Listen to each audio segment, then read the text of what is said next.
Thank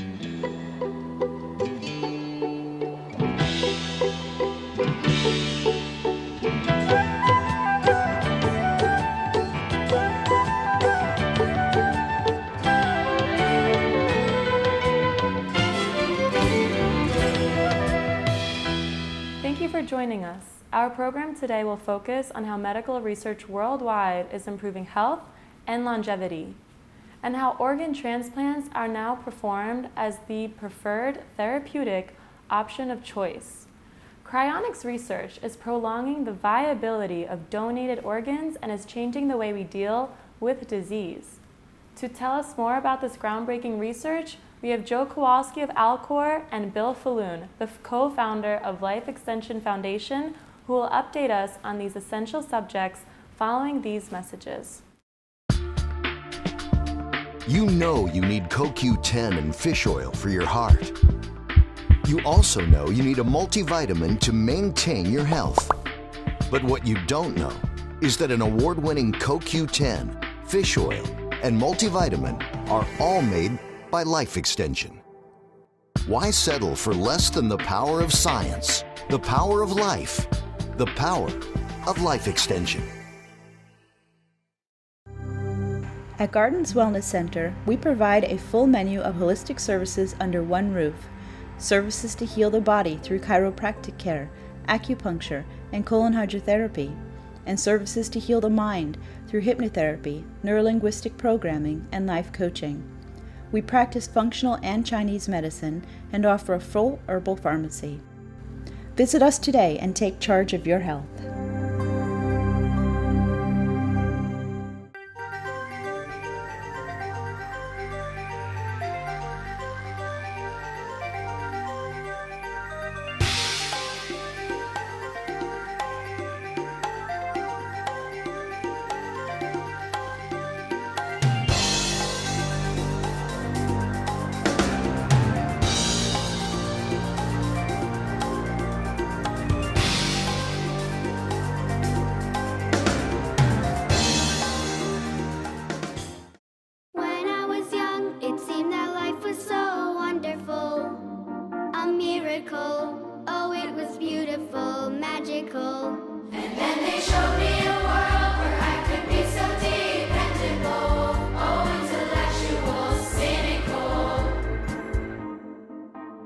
Find magic again.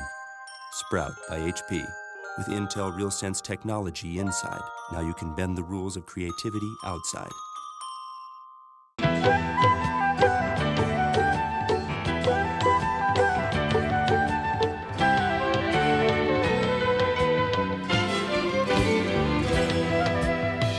With us now are Joseph Kowalsky and Bill Faloon. It's a pleasure to have you with us today. Finally, we've been planning this for a while. Bill, always good to have you back. Very good. So I just heard this great speech, the lecture you just gave earlier, and I'd like you to encapsulate it right now in 30 seconds.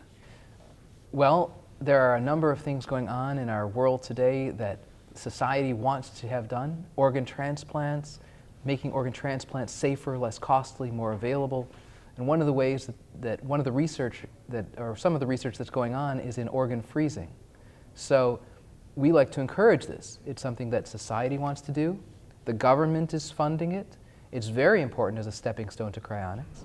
And cryonics will bring longer life and hopefully a more fuller and richer society. Most fascinating. Bill, what would you like to add to that? Well, just so the audience understands, what we're referring to today is the idea of cryopreserving deceased human beings with the objective of reviving those human beings when technology evolves. And we think that technology will evolve in such a way that people who are cryopreserved using the more advanced methodologies that have been developed have a reasonable chance of reanimation in the future. Tell us a little bit about the history, please, Bill, and what has happened in the last 100 years that supports your thesis? Well, the definition of death has constantly evolved. People used to have a cardiac arrest and there was nothing you could do about it. The heart stopped and they were dead forever. Well, then cardiopulmonary resuscitation technologies were developed, and those people who were once thought to be permanently dead were revived rather quickly, and they went on to live a normal lifespan. Those who look at cryonics in a way as a medical technology believe that it too will enable people to be revived when future technology evolves to reverse the cause of their death. I'd like to add to that all sorts of technologies have changed over the years. And it's not just relating to human beings and human life. We see growth in technology in all arenas, and why shouldn't we see growth in the medical arena as we have for the past 100 years? He made mention of a few moments ago with cardiac arrest is really telling, and I love to tell the story of if you were walking down the street in the 1890s and someone dropped dead of a heart attack, and you come up to that person and you have a defibrillator, and in the meantime a doctor said, "He's dead, Jim." And you come up with a defibrillator and start shocking the person and doing CPR, what would they see? They would see you shocking this dead body, making it jump, kissing a dead man, beating on his chest. They'd arrest you. It's macabre. You're desecrating a body. This is such an interesting topic, and I'd like to discuss religion actually as well. But before we do, Bill, tell us a little bit about how hearts, kidneys, and other organs today could possibly be preserved so that they can be implanted where needed. A lot of research going on right now with the objective of being able to cryopreserve kidneys, hearts, livers, lungs. The advantage of that is to build an organ bank, so when people need an organ for transplant, they can tissue type match it, give people the exact organ they need, and not worry about the shortages. Because the big problem right now is there's not enough organs available for transplant. It's not because not enough people sign donor cards, it's just they're out of position. They're not where the patient needs the organ to be transplanted into their body. So a lot of efforts being made now to improve the preservation of organs, and that's going to translate, we believe, into the better preservation of entire human beings. And it's not just the number of organs or having them in position, it's also the cost. The cost of transporting an organ today is enormous. You have to maybe rent a plane or a helicopter. It's ridiculous. The safety involved. If you have only 5 hours to transplant a heart, you're going to be in a big hurry. If you can take your time with it, it'll be a lot safer. And I think, as Bill said, this will translate to cryonic suspension, because you're not going to be able to have a good and viable suspension of an entire body unless you know how to do that with individual parts. Once you can do the individual parts, then you'll have the stepping stone to doing the entire body. I mean, the brain is an organ, and that's really a large focus of cryonics. How fascinating that technology can bring so much hope and free people from so much misery in this world. Yet, religion has been quite obstructive. Bill, tell us a little bit about how you see the conflict that seems to be perpetuated in some religious circles with regard to the research you're doing. Well, there really has not been a lot of religious objection to cryonics. At one point, a Catholic priest consecrated a cryo capsule with a Catholic deceased individual. There have been religious services that relate to cryonics. It's not really against any kind of religion. We don't have a problem per se, but I think some people might feel there's an issue, and we probably should address it. One really interesting thing is that at the Cryonics Institute, we do have students come in for seminars on cryonics, and the groups that we have had in the past couple of years have been from a Catholic school, which I find fascinating. It's their science class, and they come in and they learn about cryonics. So I find it quite amazing. But there are certain groups that are specifically against cryonics. The group that I was raised with, Orthodox Judaism, currently, the rabbis say, no, you can't do that because since we don't know that you can revive the person, we haven't done it yet, you are basically acting to preserve the corpse. And that's prohibited in this religion. Now, similar thing was said about heart transplants when they were first done. When heart transplants began, there were more people that died from heart transplants than that lived. And the rabbinical authorities said you can't do that because more people are dying than living by far. It's not a method of preserving life. Once it was shown that heart transplants could be done successfully, not only did it become allowable, but in most cases it is now required if it seems that is the only way to save the person's life. And I think the same thing will happen with cryonics. As soon as we can show that it is viable, not only will the rabbinical authorities no longer say it's prohibited, but I think that they'll come down and say, this is now required. Now, you presented your views with different audiences, including Jewish ones. Tell us Yes. about that experience. It has been interesting. A lot of the Jewish audiences, if it's a conservative or reform audience, they're obviously more open to different ideas in general. But I must say that when it comes to cryonics, the feeling about it is more what we would see in society at large, which is sort of a, well, it's okay, but I'm not interested. And that's a big change, by the way. Older people still say, no, I don't even want to hear about it. But the younger people basically say, it's okay, I'm just not interested. Among the Orthodox, there is this rabbinical prohibition. Among the conservative, there's also a general rabbinical prohibition, although it's a little bit more amorphous. So in those groups, the talks are a little bit different. I have been invited to come into a Jewish school, a religious Jewish school, to speak to the students. I was very surprised, to be honest with you, happily surprised. But I'm happy to go there and talk with them. Now, they might have someone come out afterwards and say, we've heard about this, you heard about this is what's going on in society, we don't do this. They might say that. That's fine, because then at least the students will have the information and they can make a determination on their own. What I find interesting is the fact that a significant percentage of cryonics patients are Jewish. Yes, a disproportionate number of people of the Jewish faith are signed up for cryonics and cryopreserved. So that's an interesting fact. But I'd like to put another spin on this, and maybe it would enable greater acceptance. What this really is a grand medical experiment. Mm-hmm. And there are two groups. There is the control group, also known as the placebo group. Well, those people will be buried traditionally, just like the Orthodox Judaism dictates. That's the placebo group. Now, the experimental group is going to be cryopreserved. And the reason we feel that that's a medical experiment is we're not sure that they're really dead. They're temporarily dead by today's standards, but we don't know what technology may emerge in the future that could enable them to be resuscitated. So people have a choice. They can be the control group, they're going to be buried, and that'll be the group that proves that if you're buried, you never come back. Or if you're part of that experimental group, you don't know. You don't know what kind of technologies may evolve. So it could be that this is accepted by virtue of the fact that it is viewed as a grand medical experiment today. Yeah, that's very important, that it is a medical technique, a medical experiment, and we have to focus on that because once it is medically accepted, then virtually all religious groups will accept it. There are very few religious groups that don't accept medical techniques today. Is it less expensive to be cryopreserved and have the option and the hope that it represents? It's not much more expensive than an expensive funeral. That's what I said. And there are some expensive funerals that come up close to that. When it comes to religious groups, there really are two different segments.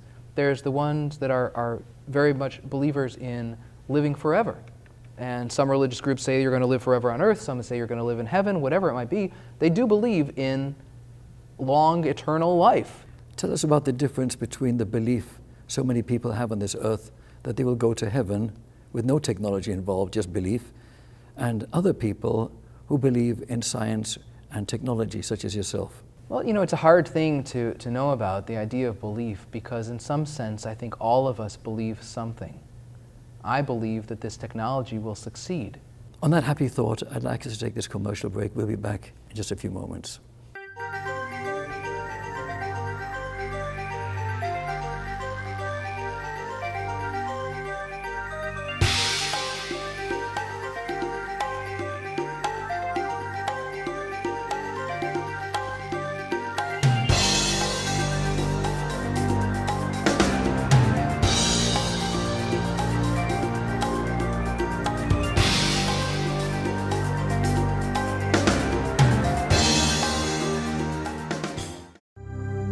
At Gardens Wellness Center, we provide a full menu of holistic services under one roof.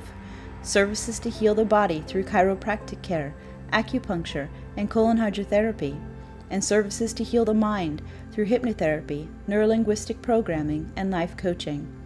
We practice functional and Chinese medicine and offer a full herbal pharmacy. Visit us today and take charge of your health. We are back with Dr. Kowalsky and Bill Faloon. Bill, I'd like to ask you a little bit about your early life and how belief might have caused you not to be here today. If you don't mind sharing that with our audience. Oh, it's an interesting story. When I was born, I had a blood disorder. The common term for it is a blue baby, and I needed a transfusion to save my life. The religion my mother happened to belong to was against blood transfusions. And they were advocating, just let the baby die, you can have another one. And my mother decided, well, let's just change religions. That makes it easy. And I mean, it was a Protestant religion, by the way. She went from one Protestant religion to another.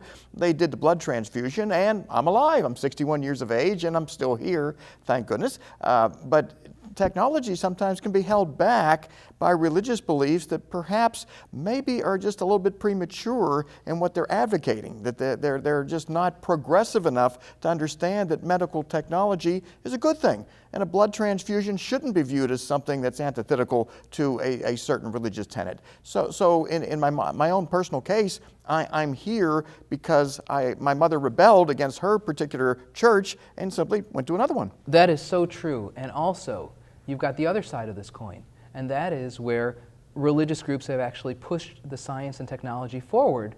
For example, groups that don't accept blood transfusions, as Bill was talking about, have forced the development of bloodless surgery at this point. So while on the one hand, they're stopping the progress of technology and the saving of lives, on the other hand, the science can also be moved forward by that. It's a fascinating thing. It wouldn't have helped Bill at that time, but it can help a lot of other people because bloodless surgery, they're finding, can have a lot of benefits. An interesting note about what you said, Joe, is that when they do the bloodless surgeries, they have to extend the plasma of the patient. Yes. And one of the best plasma extenders was developed in a cryonics research lab. They needed to figure out a way to extend the plasma of the patients and the dogs they were working on, so they developed this technology, eventually got approved by the FDA as a drug, and it's used in surgical procedures today. What's this medication called? It's called Hextend, and it's made by the Biotime company. It's a New York Stock Exchange company. The cryonics people developed it and then pretty much just gave it away, and a company commercialized it and made a little bit of money with it. Yeah, I'm really glad you mentioned that. I hadn't thought about Hextend, but he's absolutely right. It's an amazing thing. Tell us a bit about the evolution of cryonics. You know, initially, the idea was you freeze a body and you hope that they'll be able to fix whatever damage there is. And we could have a lot of damage. The body is 70% water, and freezing causes crystallization. Crystallization, which if you've ever seen a snowflake, there are all these points sticking out of the snowflake. It's very beautiful, but it breaks the cell membranes and causes great damage to the body. And I don't know, Bill, maybe you want to speak a little further as to the specifics of it. There is a massive research project going on right now to perfect vitrification of the brain and the whole body.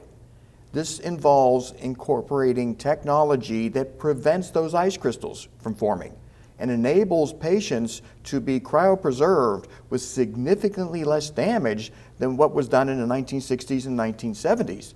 And the objective of this research is to improve it to the point where there is no damage.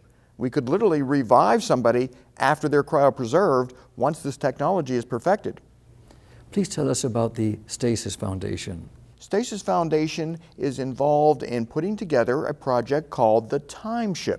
This is a facility in Texas where there's about 1,000 acres of land that have been purchased, a cryopreservation research and storage facility to house 10,000 whole body patients, and also conduct reanimation research at the same location.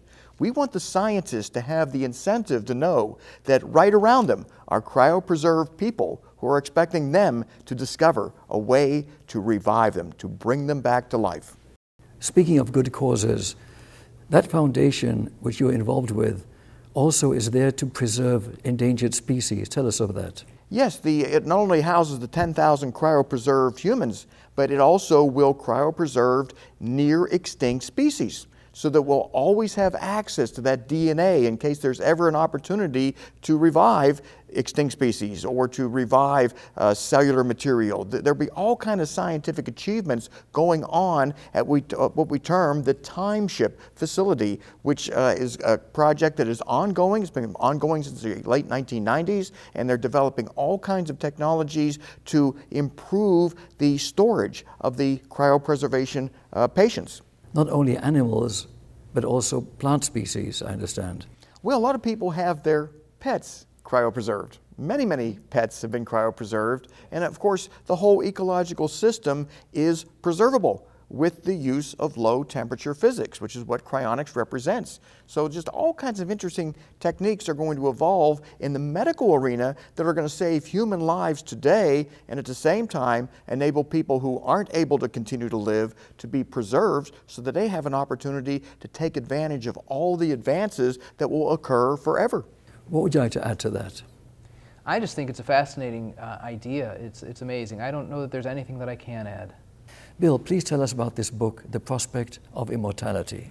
In 1962, Doubleday published a book written by a professor at a university.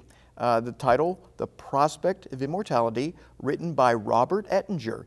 It explained for the first time how humans could be cryopreserved and stored indefinitely until some wonderful time in the future when whatever caused them to die would be curable, and whatever damage was inflicted during the cryopreservation process could be reversed. He was a true prophet. He saw that this technology could occur, and it took a number of years before the first man was cryopreserved. In 1967, Professor James Bedford was dying of cancer, and he made an arrangement to have his body cryopreserved, and it remains cryopreserved. He is still there in a capsule. He's waiting for a cure for cancer to be developed, and also, of course, a way to reverse the freezing damage. The damage inflicted in 1967, much more significant than what we're able to do right now. I mean, there was a lot of damage back in 1967 compared to the vitrification procedures done today. But nonetheless, Robert Bedford, James Bedford, he is cryopreserved. Okay. But nonetheless, Professor Bedford, he remains cryopreserved, unlike everyone else who died in 1967, who long ago were buried or cremated. What actually is the state of art? What is the technology of vitrification today?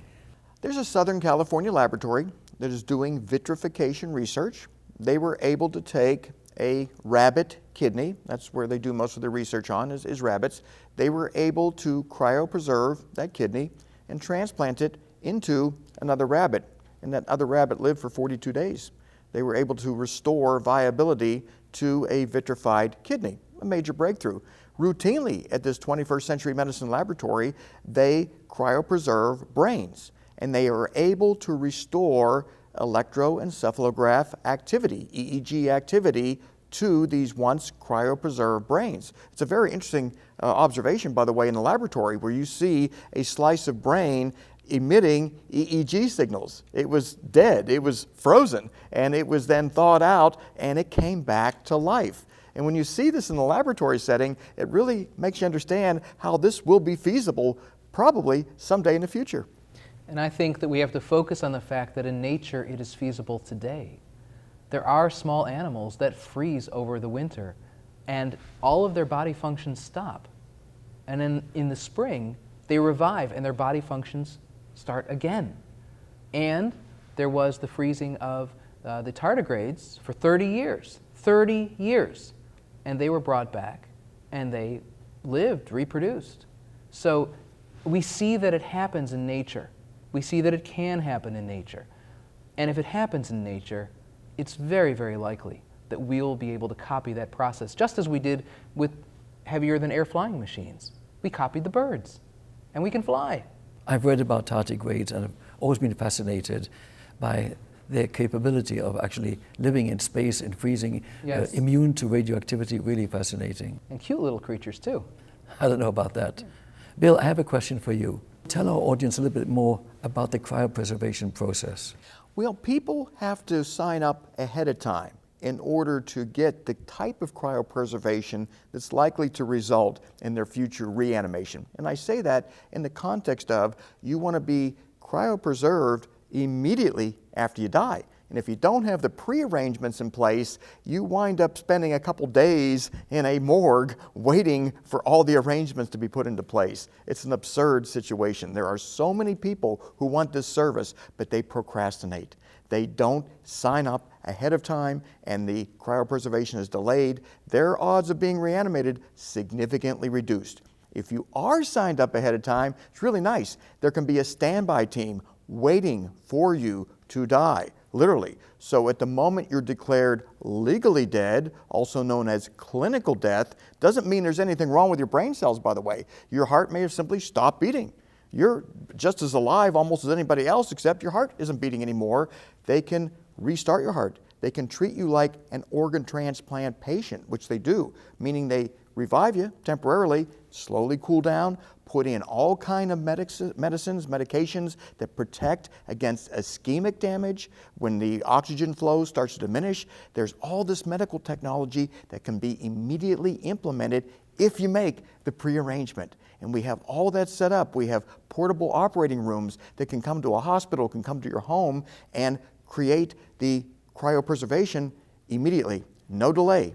And that is what anyone interested in this should consider doing. Timing being so essential. Absolutely. Tell us more about organ transplants and what we can do for people who are not yet declared dead. Well, look, organ transplants are something that's accepted in society today, and it's a very important project, and it's something that we can really improve on. And there are 3 methods now that are being used to try to enhance organ transplants. One is creating organs from scratch. We're still a ways away from doing that in a viable way. There's also providing nutrients to the organ during transport, which is being done with some success with livers. The third method, which we discussed a little bit about, is the freezing of organs. Back to practical things that people can do today. You're the co-founder of Life Extension Foundation, and your organization has led the research and charge actually in presenting solutions. Tell us more about the achievements of the Life Extension Foundation. Well, our nonprofit group, the Life Extension Foundation, one of our missions is to keep people from ever needing cryopreservation. We'd like to be able to keep people alive for as long as possible without having the degenerative diseases manifest the way it does with aging. So we fund many biomedical research projects aimed at slowing and even reversing pathological aging processes. However, we haven't gotten there yet. People do eventually die, unfortunately, even when they make all the good efforts that we recommend. So we also fund research aimed at perfecting the cryopreservation process. As we make these advances, we find we can improve the technologies delivered to cryopreservation patients today. So Life Extension's primary goal is to never enable people to have to require a cryopreservation. We'd like them to eliminate that. However, we can't do that yet. So Cryonics represents essentially a backstop. It represents an escape from today's limited technology into the future, when those diseases that we can cure today will likely be curable. Now, in your research of a lifetime, you've been subjected to a lot of hassles, to put it lightly. Life Extension Foundation has been criticized and obstructed, yet all of the things you've presented to the public have been vindicated. Tell us about this. Well, we have a track record going back to 1980. We were the first to introduce low-dose aspirin as a way of preventing heart attack and ischemic stroke. We were the first to introduce the Japanese drug coenzyme Q10. CoQ10 right now you see sold all over the place, but when we introduced it in 1983, nobody believed it worked. We were faced with criminal prosecution. They said it was an unapproved, dangerous drug. Turned out not to be true, of course. Many health-conscious people supplement with coenzyme Q10 and many of the other nutrients and off-label medications that we've recommended for decades. You're actually a pioneer in anti-aging research. Life Extension Foundation has been in the forefront of this research. Tell us of Life Extension Foundation, please. Well, the mission of our nonprofit organization is to enable human beings to never need cryopreservation. We'd like to see people live for an indefinite period of time in great health. And the technology, we believe, is emerging, where we will be able to control and even reverse pathological aging processes. So we have a track record. It's on our website, by the way, the lef.org website. You can see our track record. It's about 190 advances that we have made 5 to 10 years ahead of the conventional medical establishment. So our supporters, the life extension supporters, they join because they want this inside information. They want to find out what they can do now to protect against premature aging. Well, I'd like to congratulate both of you on the wonderful research you're doing. It's so very important, and such a pleasure to have you with us again. Thank you very much. You know you need CoQ10 and fish oil for your heart. You also know you need a multivitamin to maintain your health. But what you don't know is that an award-winning CoQ10, fish oil, and multivitamin are all made by Life Extension. Why settle for less than the power of science, the power of life, the power of Life Extension? At Gardens Wellness Center, we provide a full menu of holistic services under one roof. Services to heal the body through chiropractic care, acupuncture, and colon hydrotherapy, and services to heal the mind through hypnotherapy, neurolinguistic programming, and life coaching. We practice functional and Chinese medicine and offer a full herbal pharmacy. Visit us today and take charge of your health. This concludes our special program on health and prevention. I'm Sophia Porta. Thank you for being with us.